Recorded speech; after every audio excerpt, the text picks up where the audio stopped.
देखिए, भारतीय जनता पार्टी ने जेडीयू के साथ एनडीए की सरकार बनाया था, क्राइम फ्री, करप्शन फ्री और बिहार को सस्टेनेबल डेवलपमेंट के रास्ते पर ले जाने के लिए।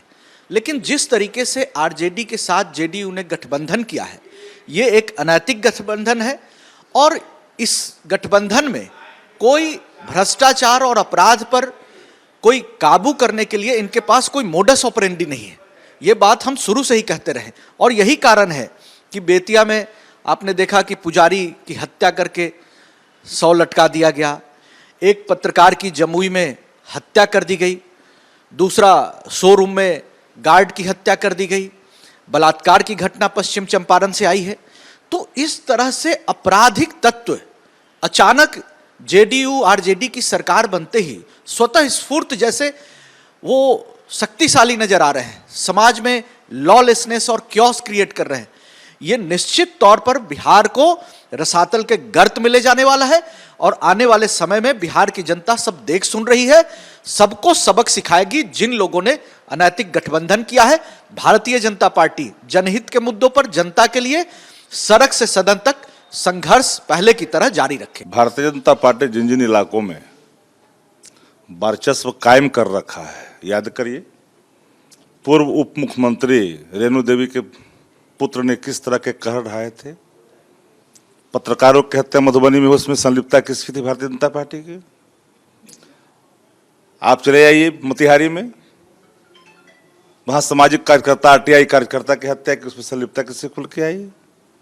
भारतीय जनता पार्टी अगर चाहेगी कि अराजक की स्थिति उत्पन्न करे तो पूरी की पूरी राष्ट्रीय जनता दल ही पूरी सरकार किसी भी कीमत में कानून से कोई समझौता नहीं हो सकता है। कानून व्यवस्था का सुदृढ़ीकरण पहली प्राथमिकता है। अब विदाउट डिस्क्रिमिनेशन, इनके जैसा नहीं कि भारतीय जनता पार्टी के कोटे से मंत्री थे, रईस भूमि सुधार मंत्री, उनके भाई के घर में शराब की बड़ी खेपे पकड़ी गई, सरकार को गिराने की धमकी दी गई, इन्वेस्टिगेशन ऑलरेडी ऑनगोइंग है, बोचहा थाना में केस दर्ज हुआ था, पता करिए। ये लोग जिनके चरित्र, जो लोग आरोप लगा रहे हैं, इनके अतीत ही जो है बड़ा ही खतरनाक है। हमें तो कभी कभी तरस आता है कि जरा आप बयान जब दे रहे हो तो एक बार जरा झांक तो लो अपने अतीत को। आप किन किन कारनामों में आपकी संलिप्तता रही है, ये बताने की जरूरत है क्या? इस देश के अंदर में जिन पदों को सुशोभित कर रहे हैं, ट्वीट कर रहे हैं, उनको दो नीचे और एक ऊपरे वाले, उनका इतिहास नोटोरियस रहा है। क्या ये आप कहना चाहते हैं कि ये बीजेपी? हमने कहा कि जिन जिन इलाकों में भारतीय जनता पार्टी अस्थिरता पैदा की कोशिश करेगी, कानून किसी को नहीं छोड़ेगी। न रंग देखेगी, न भेद देखेगी, न गोला देखेगी, न काला देखेगी। कानून के दायरे में कानून तोड़ने वाले लोग कतई बख्शे नहीं जाएंगे। ऐसा ही बीजेपी आरोप क्यों लगा रही है कि 24 घंटे में ही फिर से जंगल राज रिटर्न? जरा हमको आंकड़ा प्रस्तुत करवा देंगे इनके ना, तो होश उड़ जाएंगे।